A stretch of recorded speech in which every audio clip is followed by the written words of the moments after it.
I'm going to show you the 3 biggest mistakes business English learners make. Trust me, you're probably doing at least one of these. When you get rid of them, your business English learning will be faster than you can say, flawless fluent English speaker.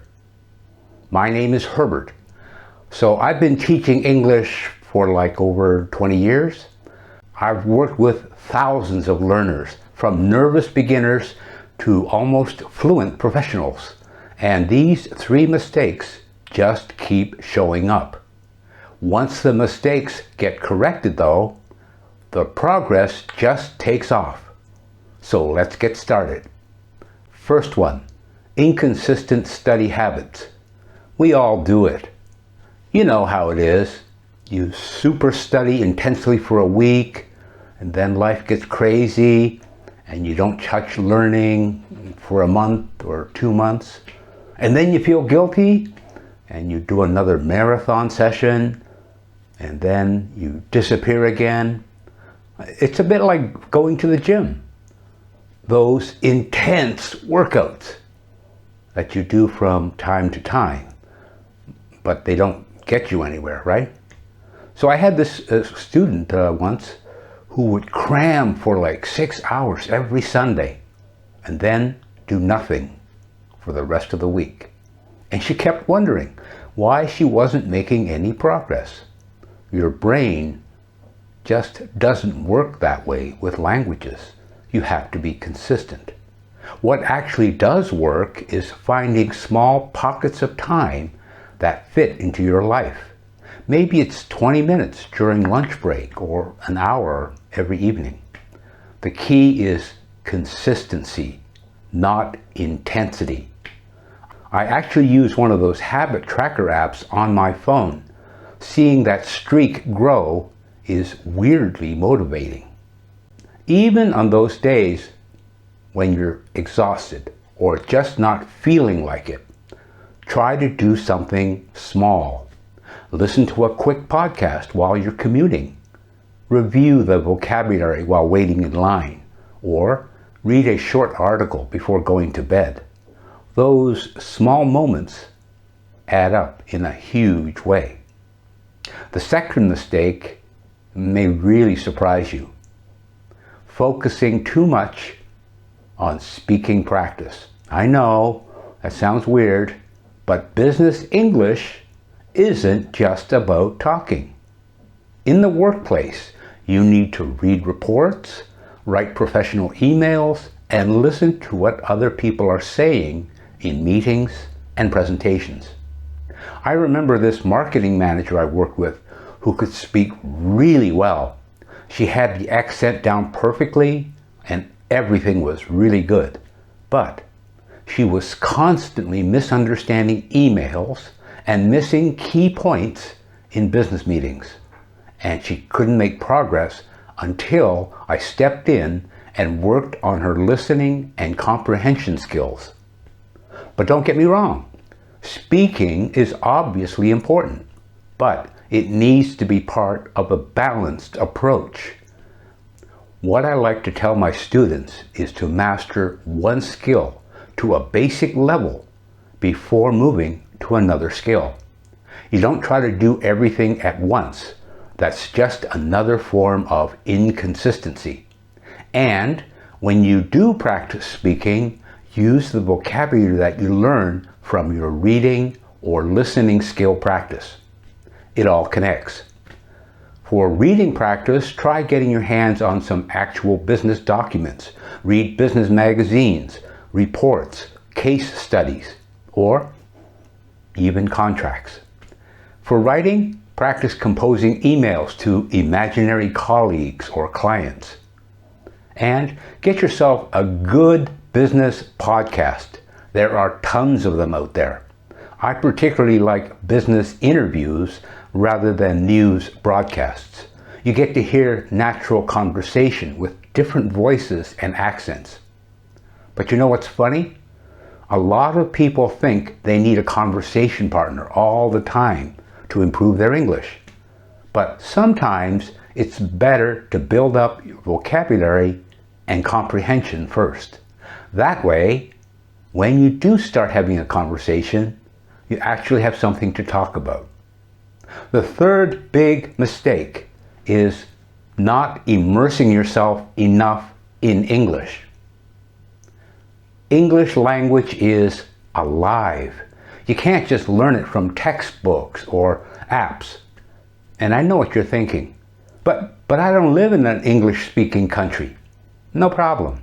There are so many creative ways to surround yourself with English these days. I had this student in a remote village who completely transformed her English by changing her digital environments to English. Her phone, her social media, everything. Within months, she was thinking in English without even trying. Try changing your phone settings to English.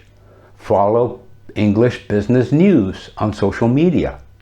Find a business YouTube channel you actually enjoy watching. It doesn't have to feel like studying.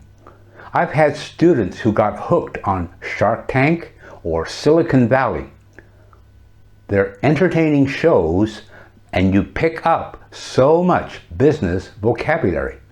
Oh, and try this. Start thinking in English. When you're planning your day or making mental notes, sounds weird, but it works. I had a student who started keeping their to-do list in English and then moved to journaling in English, and now he thinks in English all of the time. It's like he flipped a switch in his brain. Hey, you see that guy over there on his laptop? He's probably working on some important business email. Imagine you could confidently write emails like that without second-guessing yourself or spending time looking up words to use. That's the goal, right? Look, learning business English does take time. There's no magic pill. But let's be real. Your career advancement is directly tied to how well you use English at work. If you've been passed over for promotions, your English skills might be holding you back. I've seen it so many times. Brilliant professionals who can't showcase their talent and ability because they're struggling with their English skills. And it's frustrating.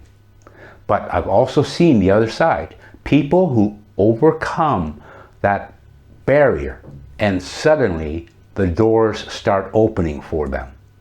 They improve their English quickly. It's pretty amazing to witness.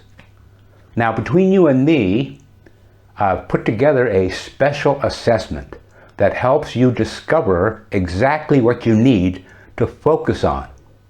It's a personalized learning framework and can help you have one of those breakthrough moments. You just need to answer a few questions, and then you will get my personalized framework. And this will guide you to make tremendous progress so that you can have a business English breakthrough. You will get a learning plan that you can just follow to get the best results in the shortest time. And it will help you avoid the 3 biggest mistakes because you will have a clear plan to follow. Here's the link. It's not about studying more. It's about studying smarter, you know? The most important thing, be patient with yourself. Learning business English, especially at a professional level, is a marathon, not a sprint. It's going to take time. There will be days when you feel like you're going backwards, or when you make a mistake in an important meeting and you want to crawl under your table. We've all been there. I had this student, a brilliant engineer, who completely froze during a presentation. Couldn't remember any of his English. He was so discouraged, but we worked through it. 6 months later, he was leading international team meetings without any effort.